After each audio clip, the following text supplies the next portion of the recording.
Amis des composants électroniques, bonjour. Comme je vous l'ai montré, j'essaye d'avancer un petit peu dans mes projets et donc, ayant fini mon signal traceur, je travaille activement donc sur toute la partie pilotage de mon module laser là pour CNC. Hier, j'ai bossé toute la journée pour faire des essais, faire le schéma final, commencer à regarder comment j'allais monter tout ça, on va dire la préétude, hein. Je vous montrerai tout ça au fur et à mesure. Et justement, dans mon schéma, hier, j'ai utilisé un petit trimmer, hein, une petite résistance de réglage.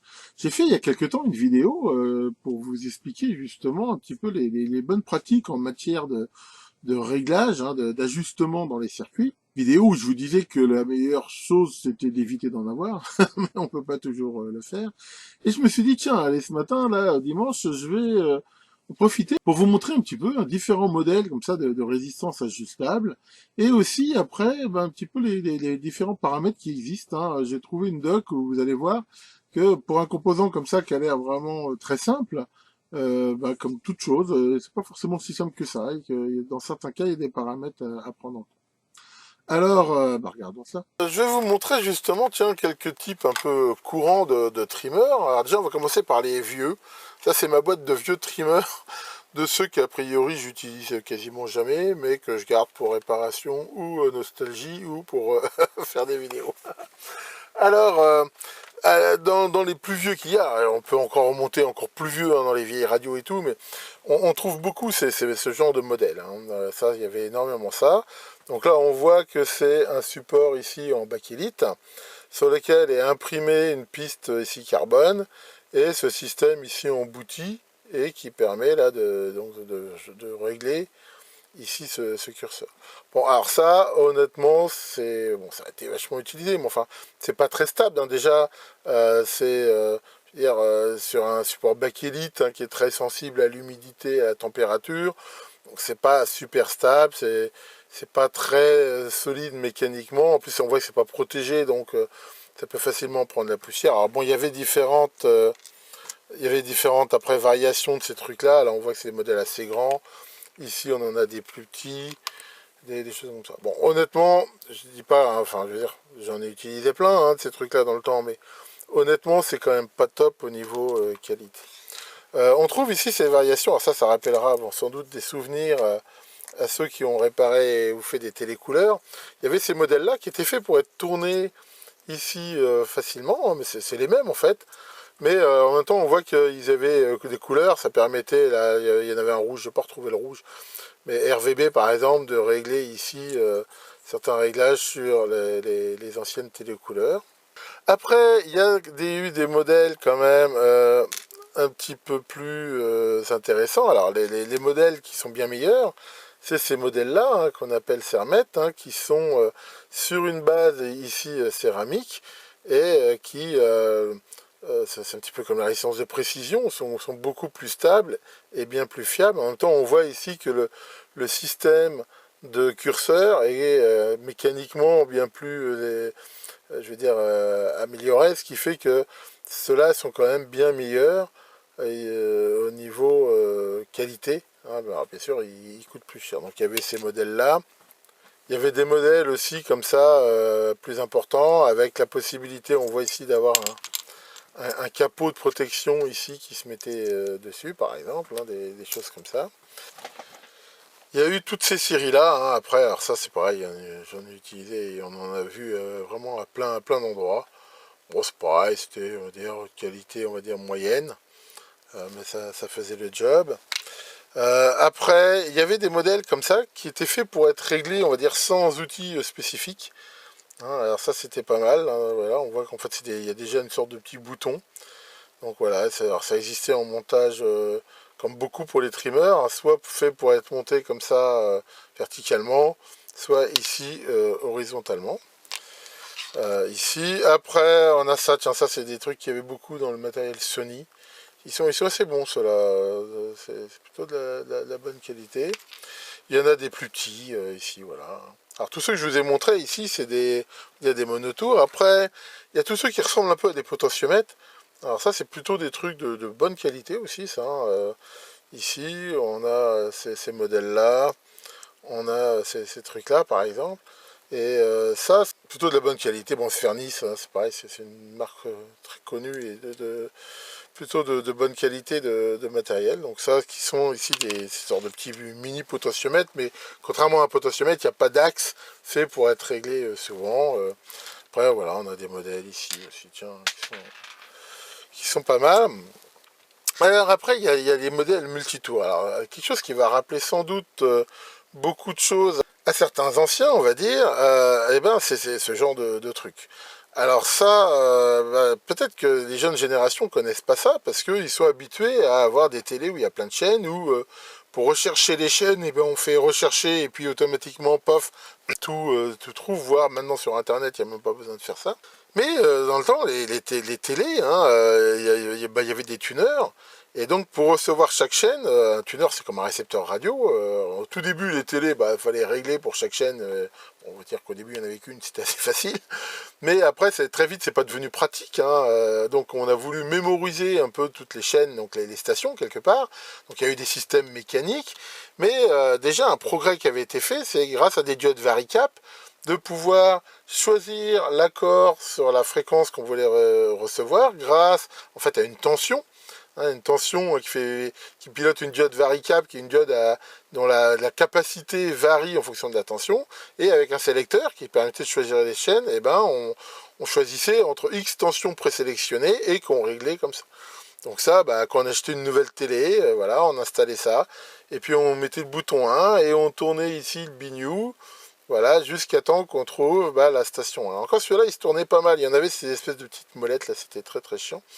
Alors c'était plus ou moins facile à régler, sachant que après, comme ils ont fait des contrôles automatiques de fréquence, ce qui fait qu'on n'était pas loin de l'émetteur, ils se verrouillaient dessus, c'était quand même assez pratique.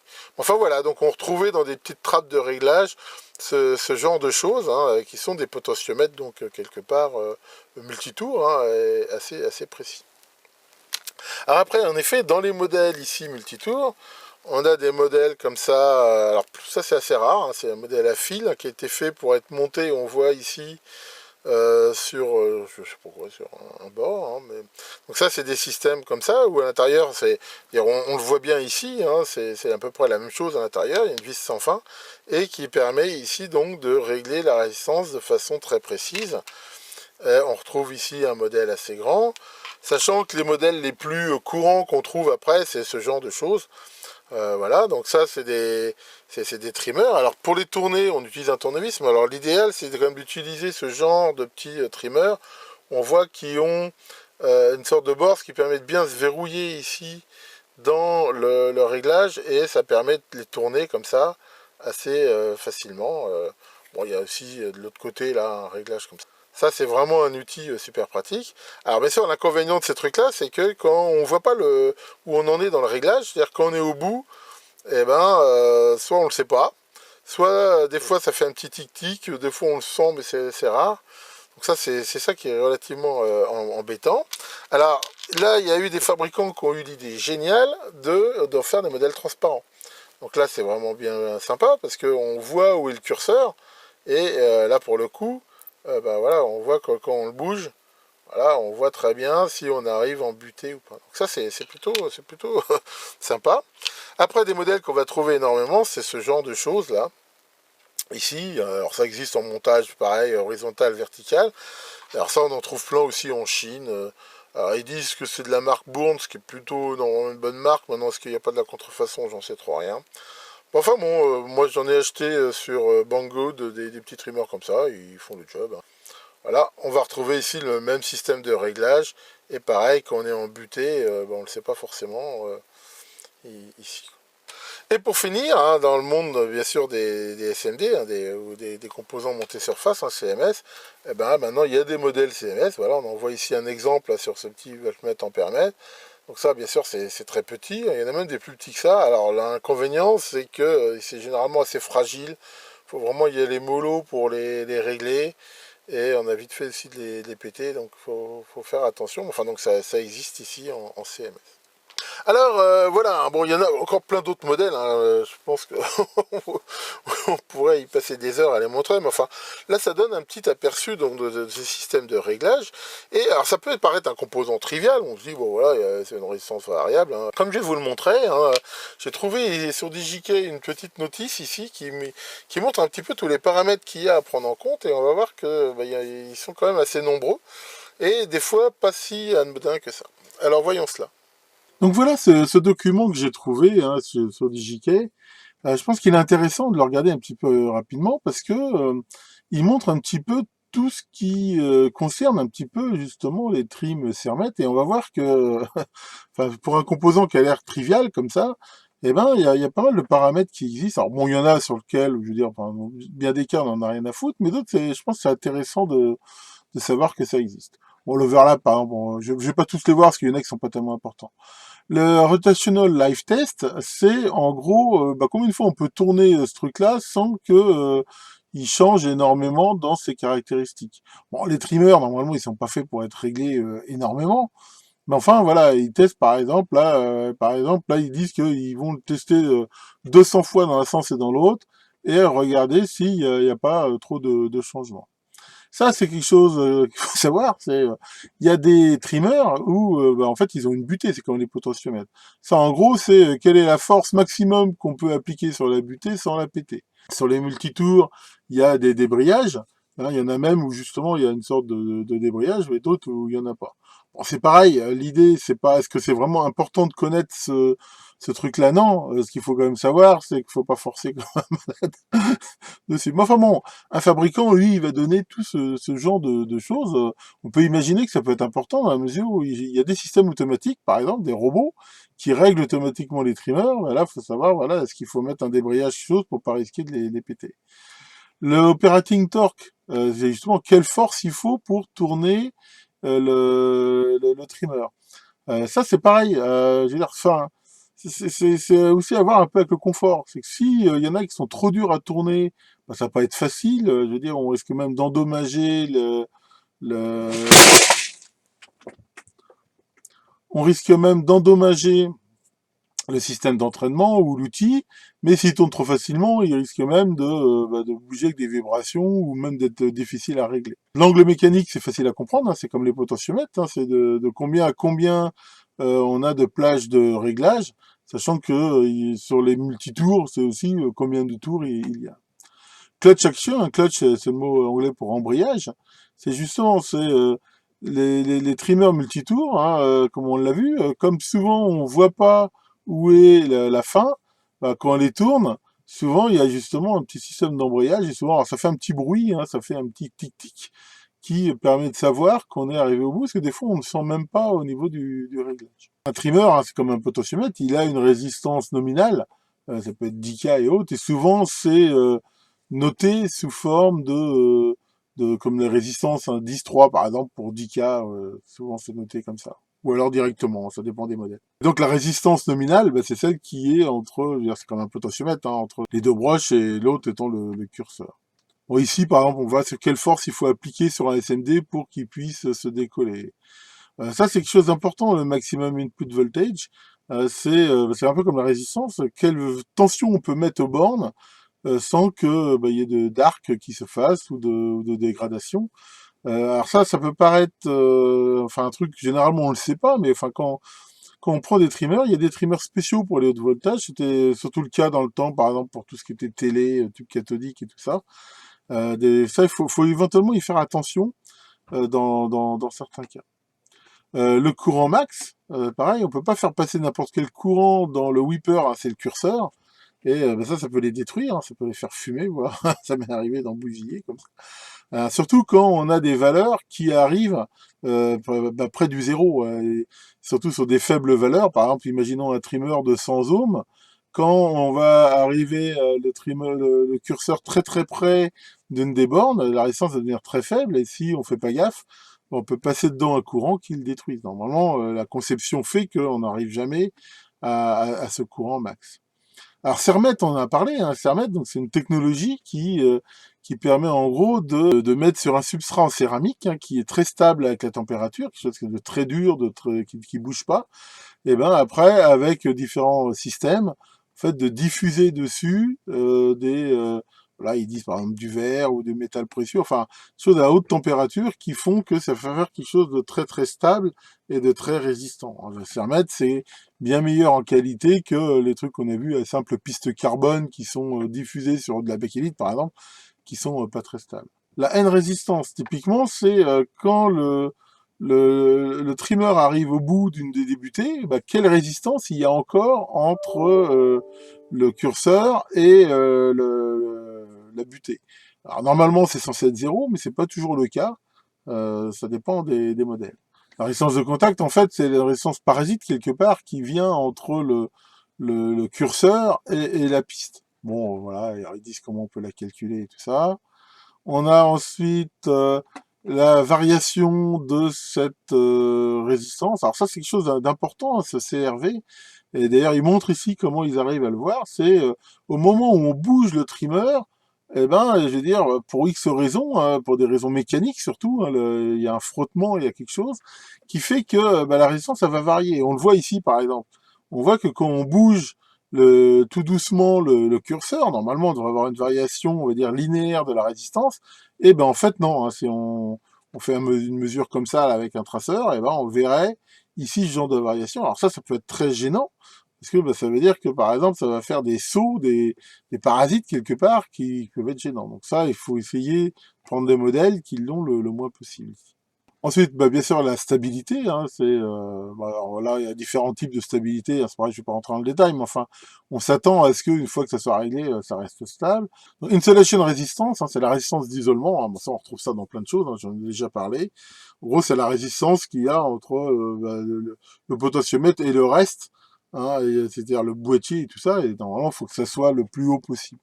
La résistance totale, hein, bah, on l'a vu, c'est la valeur du truc, hein, ça, il n'y a pas grand-chose à en dire. Bon, c'est pareil là, on va rentrer substrate bending, c'est un petit peu, c'est pour montrer jusqu'à quelle force on peut le plier, on va dire. Ça, c'est un petit peu pas tellement utile. La force diélectrique, bah, c'est pareil, ça a à voir avec l'isolation. Power rating, alors ça c'est très important, hein, c'est voilà, c'est quelle puissance maximum on peut dissiper. Un trimmer c'est une résistance, donc il peut chauffer.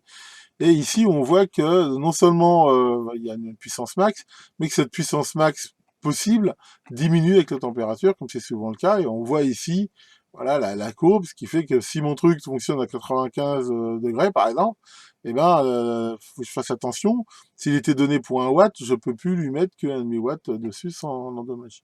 Ensuite, bien sûr, quelque chose qui est très important, c'est le fameux TEMCO, hein, c'est le coefficient de température, et qui montre que, bah voilà, selon le type de technologie, on a plus ou moins de variations que la température. Alors souvent, ce qu'on veut, c'est avoir le moins de variations possible, mais on voit que par exemple, que sur des résistances bobinées, qu'on n'en ont quasiment pas, le Cermet, on voit qu'il y en a quand même un petit peu. Et bah, après, ça dépend, hein, le prix étant directement proportionnel à la stabilité ici. Le code, hein, bah, comme j'ai dit, hein, ça ils indiquent que c'est toujours noté. Hein. Ça c'est une notice technique, hein, c'est pas pour tous les trimmers, mais enfin c'est commun. Hein, donc ici sous forme ça n'utilise pas le code des couleurs, mais sous forme numérique comme la résistance CMS, comme je disais, c'est 10.3 pour 10K. La variation, alors ça c'est quelque chose qu'on va retrouver comme sur les potentiomètres, hein, les fameux courbes ABC qui sont linéaires, logarithmiques, antilog, enfin bon, il y en a plusieurs. Hein, en gros, c'est quand par rapport à l'angle, c'est la variation de la résistance. Bon, les trimmers souvent ils sont plutôt linéaires. Enfin, on utilise surtout des linéaires, des logarithmiques. Voilà, bon, après, la température maximum pour pouvoir les souder, tout ce qui va être soudure.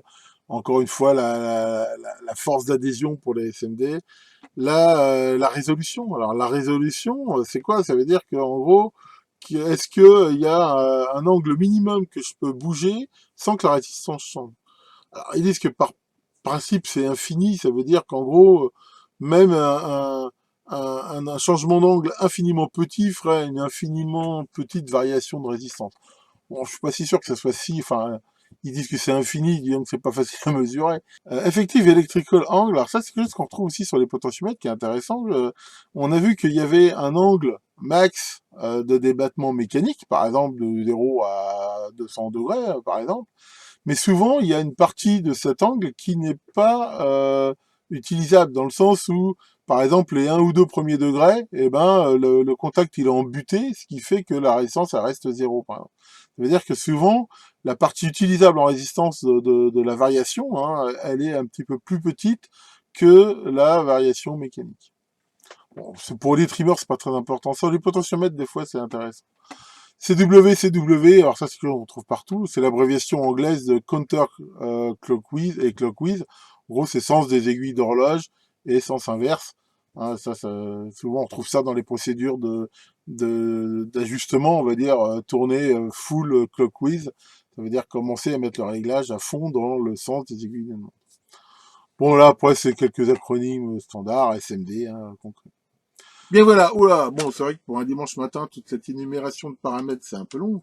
C'est vrai que dans beaucoup de cas, on n'a pas besoin de connaître tout ça, hein, mais je pense que c'est intéressant de voir ça, et c'est d'ailleurs assez incroyable des fois de voir que sur des composants très simples, hein, comme une simple vis ou une résistance, eh ben, de regarder des fois tous les paramètres qu'il peut y avoir, et qui dans certains cas quand même peuvent avoir leur importance. Alors maintenant, quel modèle choisir? Bon, je dirais maintenant, généralement, soit des petits modèles simples. Ce qu'il faut comprendre, c'est que si on prend un truc 10 tours, ça va être plus long à régler, mais on va avoir de la précision. J'en avais déjà parlé dans ma vidéo sur les réglages. Si on prend un modèle, on va dire, simple tour, bah ça va beaucoup plus vite. Mais c'est vrai qu'éventuellement, ça manque hein, de résolution, de précision. Après, tout dépend de ce qu'on veut faire. Maintenant, dans la mesure du possible, hein, maintenant on trouve quand même des modèles Cermet relativement à prix intéressant. Et c'est quand même plus intéressant hein, que les petits modèles là que je vous ai montré vraiment bas de gamme, qui souvent sont quand même pas terribles. Et Maurice, qu'est-ce que tu fais? Ça y est, t'as fini de foutre le bordel là? Tu m'as tout foutu mes boîtes par terre. Qu'est-ce que tu fais? Tu veux savoir si toi t'as un réglage? Ah non, Maurice, t'as pas de réglage. T'es toujours à fond. Hein. Je sais pas à fond dans quoi, mais tu es bien, quoi. Cassé. Bon, enfin bref. Ben voilà, hein, donc bah, c'était voilà pour faire cette petite vidéo du dimanche, tiens. Et que le grand poiloc, hein, le démon des réglages au poil de cul, ils sont où? À bientôt pour de nouvelles vidéos.